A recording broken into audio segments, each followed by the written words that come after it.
বলুন মালকিন, আমি আপনার জন্য কি করতে পারি? মালকিন? কে তোমার মালকিন? আর তুমি বা কে? আমি হলাম দৈত্য, এই আয়নাতেই থাকি আমি। আচ্ছা দৈত্য, তুমি আমাকে কিছু খাবার এনে দিতে পারো? আমার ছানারা না খেয়ে বসে আছে। ও, শুধু এইটুকুই? আমি এখনই এনে দিচ্ছি মালকিন।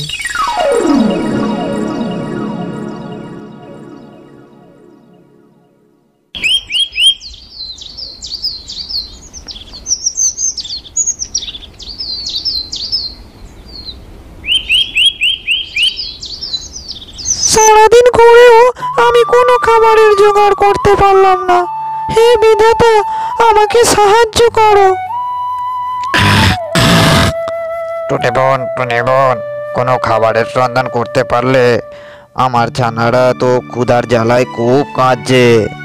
জানি না তাদের কিভাবে আমি দুমুঠো খাবার জোগাবো।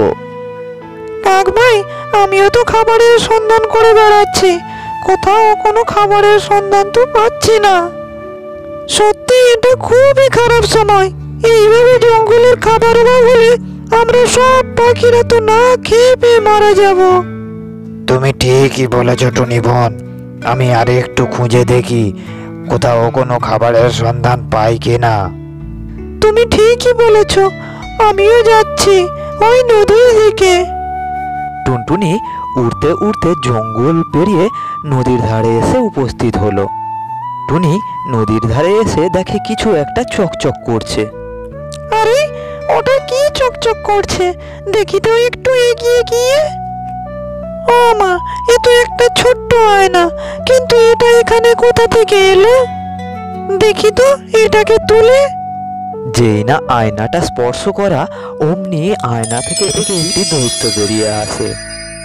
বলুন আমার মালকিন, আমি আপনার জন্য কি করতে পারি? আপনি কি চান? কে তোমার মালকিন? আর তুমি বা কে? এসব কি বলছো তুমি? আমি এই আয়নার মধ্যেই থাকি। এই আয়না যার কাছে থাকে আমি তারই দাস। এখন এই আয়না আপনার কাছেই আছে, তাই এখন আমি আপনারই দাস। তাই আপনার হুকুম মেনে চলাই আমার কর্তব্য। বলুন, আমি আপনার জন্য কি করতে পারি? তুমি আমার হুকুম মানবে? সত্যি বলছো? আমাকে আবার সাহায্য করবে? আমি যা বলবো সব মেনে চলবে? মালকিন, আমি তো বললাম আমি আপনার দাস। আপনার যা ইচ্ছা আপনি তাই আমাকে হুকুম করতে পারেন। দৈত্য, তাহলে আমার আর আমার ছানাদের জন্য কিছু খাবার এনে দাও। ও, এইটুকু মাত্র ব্যাপার, এখনই এনে দিচ্ছি। জিঙ্গালালা, এই নিন মালকিন, খাবার চলে এসেছে। আরে বাহ, এত খাবার! কিন্তু এত খাবার নিয়ে আমি বাড়ি যাব কি করে? চিন্তার কিছু নেই মালকিন, আমি আছি তো। এই বলে দৈত্য টুনি আর খাবারগুলিকে নিয়ে চলে আসে টুনির বাড়িতে। মা, মা, তুমি এসেছো? খাবার এনেছো? খুব খিদে পেয়েছে মা, খুব খিদে পেয়েছে।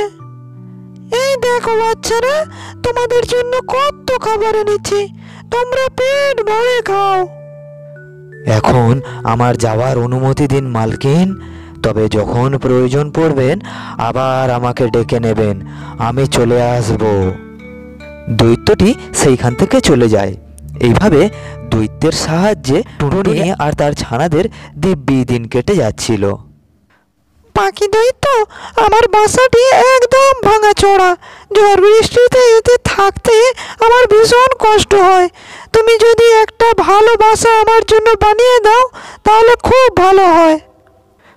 এটা আবার কোনো ব্যাপার হলো মালকিন? আমি এখনই বানিয়ে দিচ্ছি। এই বলে পাখি দৈত্য টুনটুনির জন্য একটা নতুন সুন্দর বাসা বানিয়ে দেয়।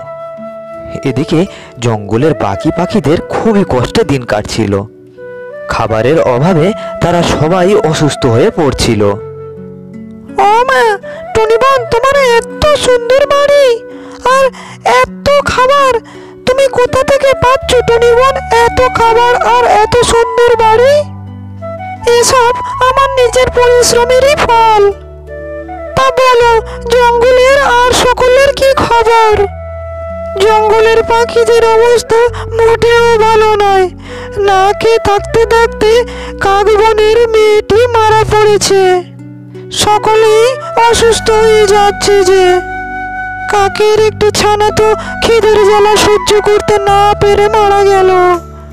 বলো কি, বলো কি, এটা তো খুবই দুঃখের।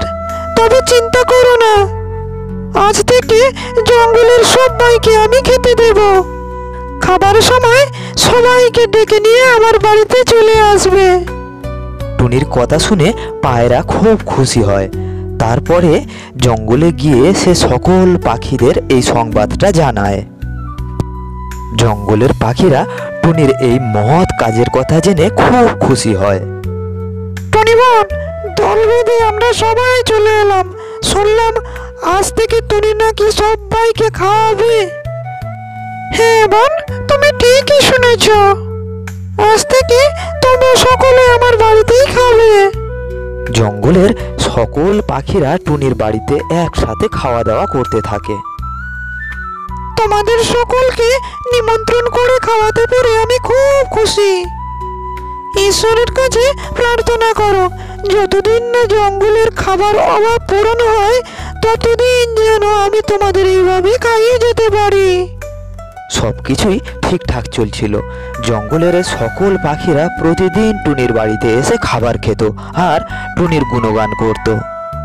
কিন্তু একদিন হলো কি, চিল ভাইয়া, তুমি কি একটা ব্যাপার লক্ষ্য করেছো? কি ব্যাপার? টুনি আমাদের থেকে অনেক ছোট পাখি হয়েও এত সমস্ত খাবারও পাচ্ছে কোথায়? এত ভেবে আমার কি লাভ? বসে বসে মুখের কাছে খাবার পেয়ে যাচ্ছি, সেটা ভালো নয়। তবুও চিল ভাইয়া, ব্যাপারটা খুবই রহস্যের। যা খাচ্ছ তাই খাও না, বেশি গোয়েন্দা হওয়ার দরকার কি শুনি? যত সব, এখন কানের কাছে প্যান প্যান না করে আমাকে আরাম করে খেতে দাও তো। কাক চিলের ধমক খেয়ে চুপ হয়ে যায়, কিন্তু সে মনে মনে ভাবে এই সমস্যার সমাধান সে বের করেই ছাড়বে। তাই সব পাখি খাওয়া শেষ করে চলে গেলেও সে গাছের আড়ালে লুকিয়ে থাকে। আজ আমি দেখেই ছাড়বো টুনি এত সব খাবার কোথা থেকে পায়। কাক গাছের আড়ালে বসে বসে দেখে টুনি একটি জাদু আয়নাতে ঘষা দিতেই সেখান থেকে একটি দৈত্য বেরিয়ে আসে। আর সেই দৈত্যই টুনির আদেশ মতো অনেক খাবার এনে দেয়। ও, টুনির মহত্বে তাহলে এই রহস্য।